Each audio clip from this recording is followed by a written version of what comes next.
Durante muito tempo, o veículo leve sobre trilhos foi um sonho dos cuiabanos e varzagrandenses. A promessa de um transporte público tão moderno, com cara de país estrangeiro, fez a população abrir um sorrisão e se gabar fronteiras afora. Afinal, com a chegada de um modal como este, certamente outros tipos de tecnologia viriam junto. Mas este sonho virou pesadelo. Mas espera aí, vamos voltar na história um pouquinho. No dia 31 de maio de 2009, o então presidente da FIFA, Joseph Blatter, anunciou quais cidades brasileiras sediariam os Jogos da Copa do Mundo de 2014. Cuiabá estava nesta lista.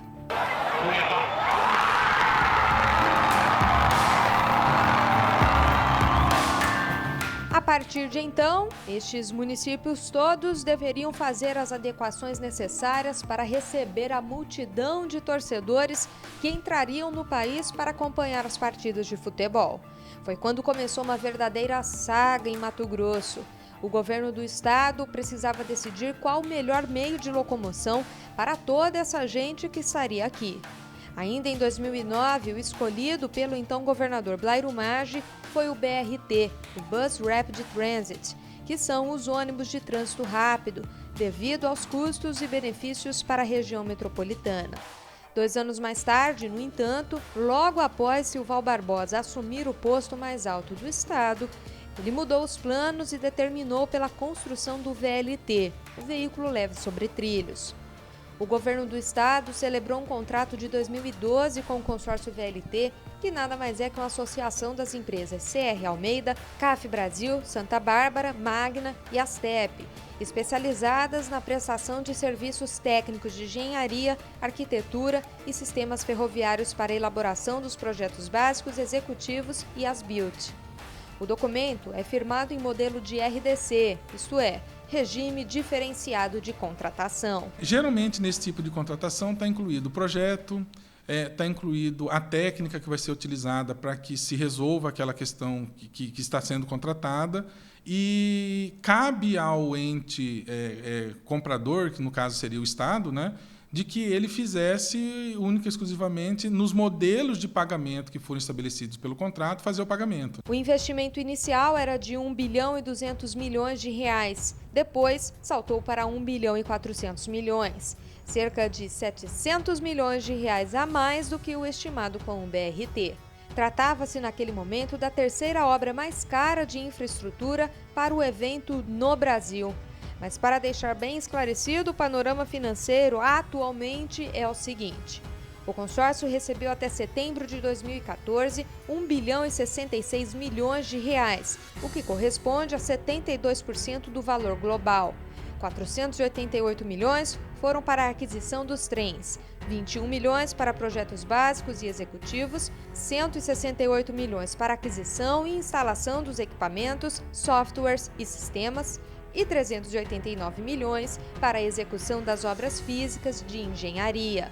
O projeto, que o consórcio garante existir mais de 3.000 páginas dele, prevê 22 quilômetros de extensão ligando os eixos Aeroporto CPA e Porto Cochipó. 44 trens, comportando o transporte de 160 mil passageiros por dia. Ao longo do traçado, deveriam existir 32 estações, 4 terminais de integração e 12 subestações de energia para alimentação dos trens, das quais 3 estão prontas, 2 em construção e para as outras 7 são necessários ainda a desobstrução das áreas e desapropriação de imóveis. Apenas 33% foram desapropriados, tendo ainda 235 pendentes. Este é um trabalho para o poder público. Foram entregues o viaduto do aeroporto, a trincheira do 0 quilômetro, foi construída a ponte rodoviária, os viadutos da Cefaz, da UFMT e da MT-040, além do Centro de Manutenção e Controle Operacional, onde abriga os trens já adquiridos. Para dar continuidade à implantação do VLT, é preciso fazer a construção de 2.500 metros de laje sobre o córrego da Prainha, necessário para a passagem dos trens, além da trincheira Luiz Felipe, do viaduto da Beira Rio e a adequação da ponte Júlio Miller para uso rodoviário. As construtoras afirmam que farão adequações no trânsito na Avenida da FEB, em Várzea Grande, liberando, portanto, de uma construção de uma nova trincheira. A demora no avanço nas obras se deu por uma série de motivos, desde estruturais e construção civil até financeiros, fora que o governo do estado não fez a parte dele com a desobstrução das vias e as desapropriações necessárias. Em meados de dezembro de 2014, foi firmado o ato de suspensão da obra com uma peculiaridade. No início daquele mês, o consórcio notificou o governo do estado de que, se não quitasse o passivo existente, paralisaria os trabalhos. Cerca de 2 semanas mais tarde, o governo, de forma mais hábil, decretou a interrupção da obra, considerando que o projeto contratado não fora entregue e a lentidão na execução.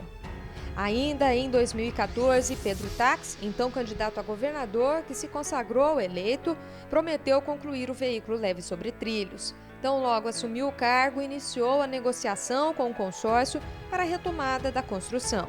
Em abril de 2015, no entanto, o contrato acabou suspenso por conta da falta de entendimento entre as partes em uma audiência de conciliação realizada na Justiça Federal. Em agosto de 2015, o governador conseguiu autorização judicial para contratar uma auditoria independente que investigaria o contrato e apontaria o valor correto para a retomada das obras. O Poder Executivo considerava superfaturado o total a ser repassado. Alguns dos entraves nas negociações eram as 5 ações judiciais movidas pelo Estado contra o consórcio, incluindo processos por improbidade administrativa e pedidos de indenização coletiva pelo atraso. São réus nessas ações o ex-governador Silval Barbosa, o ex-secretário extraordinário da Copa, Maurício Guimarães, e o próprio consórcio. Todas as figuras envolvidas já foram ouvidas em uma longa sequência de depoimentos. Em março de 2017, parecia que finalmente as partes entrariam em um acordo. Ficou decidido que as obras seriam retomadas 3 meses mais tarde, ou seja, em junho daquele ano, e seriam concluídas em até 24 meses, sob o valor de 922 milhões de reais, dos quais 327 milhões são referentes a passivos contratuais apenas para a construção civil. No final das contas, o VLT custaria, no total, quase 2 bilhões de reais. Mas o acordo não vingou. Pouco tempo depois, os Ministérios Públicos Estadual e Federal encontraram uma série de irregularidades contratuais e determinaram a rescisão do contrato. À época, o consórcio VLT até tentou reverter a situação, tornando-o subjúdice, mas não obteve sucesso. No início deste mês de junho, ou seja, quase 2 anos depois de toda essa luta nos autos, o Tribunal de Justiça manteve a decisão. O governo do estado se comprometeu a apresentar uma resposta do que será feito em até 30 dias. Este prazo acaba no começo de julho. Estou focado nesse problema. É um problema gravíssimo e seríssimo. Nós não temos dinheiro hoje. Defender o VLT, eu queria aqui o melhor transporte coletivo do mundo e vou tentar viabilizar. Agora, para viabilizar precisa de dinheiro, de sonho e de mentira, todos nós estamos com S cheio.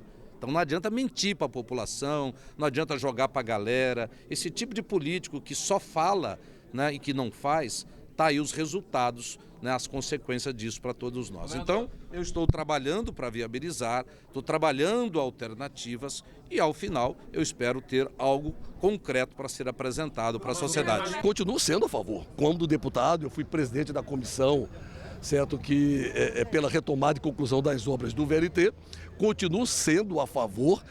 Para mim, o VLT é muito mais do que uma revolução do transporte coletivo.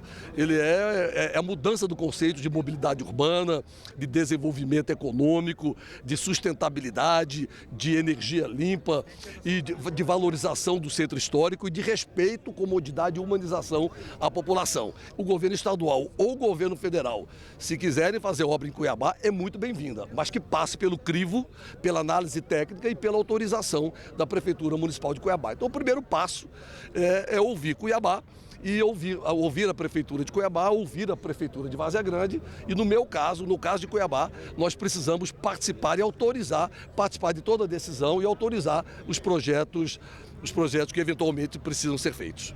Ainda em 2017, naquele momento em que parecia que as coisas se resolveriam, investigações desencadearam na Operação Descarrilho, no mês de agosto. A Polícia Federal apurou fraudes na implementação do VLT, porém, até hoje, não houve indiciamentos, tampouco ações penais. Uma das principais obras de mobilidade urbana para a Copa do Mundo de 2014 virou caso de polícia. Enquanto isso, os pontos onde estão os trens e trilhos em Várzea Grande seguem assim, acumulando mato alto, lixo, tomando sol e chuva 24 horas por dia. O silêncio, onde deveria haver máquinas trabalhando e passageiros se locomovendo, é ensurdecedor.